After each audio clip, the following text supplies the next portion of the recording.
नमस्कार, सुदीप्त नाम है मेरा और आप देख रहे हैं द लोकतंत्र। राजनीतिक दलों की कार्यप्रणाली में लोकतांत्रिक व्यवस्था और आर्थिक मामलों में पारदर्शिता के साथ राजनीति में अपराधियों के दखल को कम करने की दिशा में महत्वपूर्ण कदम उठाकर राजनीतिक सुधार के लिए काम करने की जरूरत है। लोकतंत्र कोई चलताऊ व्यवस्था नहीं है जिसका दुरुपयोग कर अपराधियों, भ्रष्टाचारियों को सत्ता के केंद्र में स्थापित किया जाए।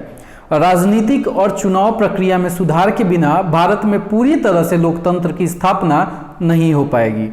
चुनाव आयोग और कई विशेषज्ञों को लगता है कि देश में चुनाव सफलतापूर्वक संपन्न हो रहे हैं, लेकिन यह सच नहीं है। चुनाव प्रक्रिया पर सवाल लगातार उठते रहे हैं। बिहार चुनाव भी इससे अछूता नहीं रहा, जहां सियासी दलों ने धांधली के आरोप लगाए। चूंकि सभी प्रमुख राजनीतिक दल चुनाव प्रणाली के इस दोष से कहीं न कहीं लाभान्वित होते हैं, इसलिए इसके खिलाफ आवाज उठाने में उन्हें कोई विशेष रुचि नहीं है। राजनीतिक दलों को जनता के प्रति जवाबदेह बनाने की जरूरत है। राजनीतिक और चुनाव में सुधार होने से ही अच्छे लोकतंत्र की बुनियाद मजबूत हो सकती है। लोकतंत्र इस आस्था पर काम करता है कि चुनाव स्वतंत्र और निष्पक्ष होंगे, लेकिन हालात इतने खराब हैं कि चुनाव आयोग की स्वतंत्रता और निष्पक्षता पर भी संदेह होना स्वाभाविक है।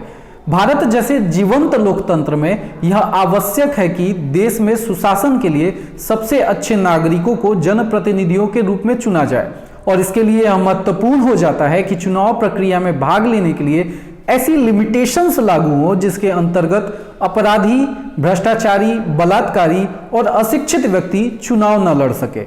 सियासी दलों को भी ऐसे लोगों को टिकट देने में परहेज करना पड़े जिसका सोशल बैकग्राउंड दागदार हो। आज पूरे देश में पीएम नरेंद्र मोदी और उनके सो कॉल्ड उच्च आदर्शों का बखान करते बहुत से लोग नहीं थकते।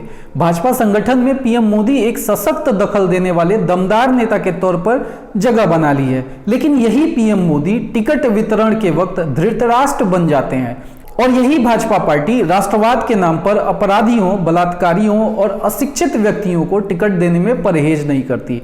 नेशन फर्स्ट और तमाम आदर्शवाद सिर्फ बातें रह जाती हैं।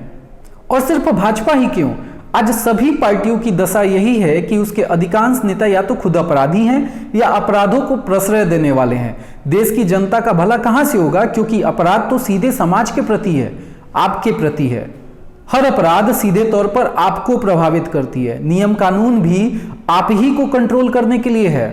इस मुद्दे पर थोड़ा विषय से इतर प्रयागराज की सांसद रीता बहुगुणा जोशी के परिवार में हुए घटनाक्रम के बारे में कुछ बात कहना चाहूंगा। पूरे यूपी में पटाखे बैन होने के बावजूद रीता बहुगुणा जोशी के घर पटाखे चलाए गए, जिसकी वजह से उनके ही परिवार की एक मासूम बच्ची को अपनी जान गंवानी पड़ी। क्या उस मासूम बच्ची के माता पिता पर कार्यवाही की कोई संस्तुति हुई? क्या योगी जी ने घटना को संज्ञान में लेते हुए कार्यवाही के निर्देश अधिकारियों को दिए? सारे नियम कानून आम जनता पर ही क्यों? इस बात को आप कब समझेंगे कि हमें राजनीति अथवा राजनेता के प्रति नहीं, भारत और भारतीयता के प्रति जवाबदेह होना है? कब राजनीतिक रिफॉर्म के लिए आवाज उठाएंगे आप? कब अपराधियों, बलात्कारियों को चुनना बंद करेंगे आप? कब तक धार्मिक, जातीय आधार पर मूर्ख बनना छोड़ेंगे आप? आप सभी को इस बात पर गंभीरता से सोचना होगा। इसी के साथ हमें इजाजत दीजिए और फ्री थिंकिंग जर्नलिज्म को सपोर्ट करिए। देखते रहिए द लोकतंत्र। नमस्कार।